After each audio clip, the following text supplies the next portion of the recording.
panindan din natin kung sino ba yung mga tao na ang gusto ay kalimutan na itong flood control na ito. Yan ang markahan natin. Ayan, oo. Sinong mga, halimbawa, senador, Oh. ang gusto ay kalimutan na natin ang flood control. Tako. Sinong mga congressman na ngayon ay mas importante sa kanila ang ibang bagay kumpara sa kapakanan ng mga mamamayan na lumulubog sa baha? Kagabi, Nelson, biglang Eto na. nagpaalala naman ng katalagahan. Ayan, ano ba nangyari Hindi kagabi? mo Kahapon. mapigil. Pakita. Eto po, mga Yan? kababayan. Yan ba yon?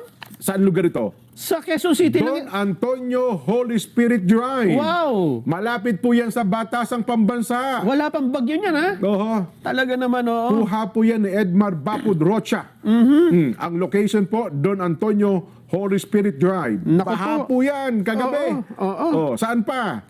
Ito po, hindi nyo malilimutan Batasan yan. Hills. Naku po, Barangay Batasan Hills. Hindi pa ba kayo na kinikilabutan dyan? Oho. Batasan Hills, ibig sabihin, malapit po ito sa opisina ng mga congressman. Sa Batasan mismo. Oo, Kaya pinapaalala, no? Oho. Hindi ho natin makakalimutan talaga ang baha at Huwag hindi nyo tayo kaming makakalayo kalil- dyan. Ay, nako, ito sabi parang niya, dagat. Sabi niya, wala pang nananagot sa amin eh. Oo. Ito naman, nako, Malabon City, Nason. Aha. Tunsuya, Corner, Kadima, Malabon City. Naku, grabing baha yan, oo. Tuha po naman yan ni Samboy Ortega. Sige, paano niya ipipikit ang inyong mata dyan? Ito po, Malabon City Government.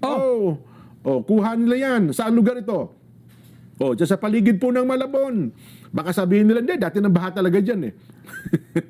Yan. Ito naman ay sa Valenzuela City. Nako, si Erwin Gatchalian, no? Lugar ito Bumaba, ng ating Senate President, Nako po. SP. Oy, nagpapaalala yung flood control sa atin, no? SP, huwag niyo akong kalimutan ng baha. Nako.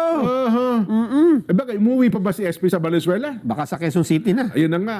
Eto pa po, Commonwealth Avenue. Commonwealth yan? Ayan Parang ilog eh. Kuha ba yan nino? Erno Bringas. Mukha nga, nakamotor eh. Kasi si Erno Bringas Ayan, oo. galit na galit kagabi. Hindi nga, ang daming hindi nakauwi dyan eh. Oo.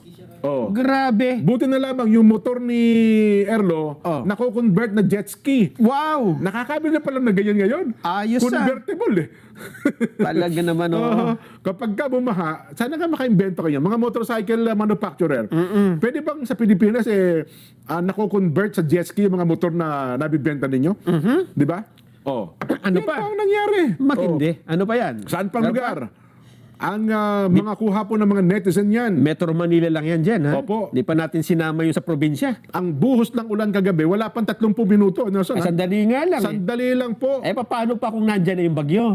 Kasi si Super Inday dyan, yung bagyo, Super Typhoon, bagamat hindi yan direct hit sa Philippines, magpapahahatak nga daw ng ng habagat eh. At saka yung localized thunderstorms. Yun. At kapag ka nandyan siya, dahil sa lakas niya, at habang nagtatraverse, lumalakas din yung habagat na yan. Yes. Ibig sabihin, yung naranasan nating ulan kahapon, mas matindi dyan kapag mas malapit na itong bagyo dahil mas malakas na yung hatak.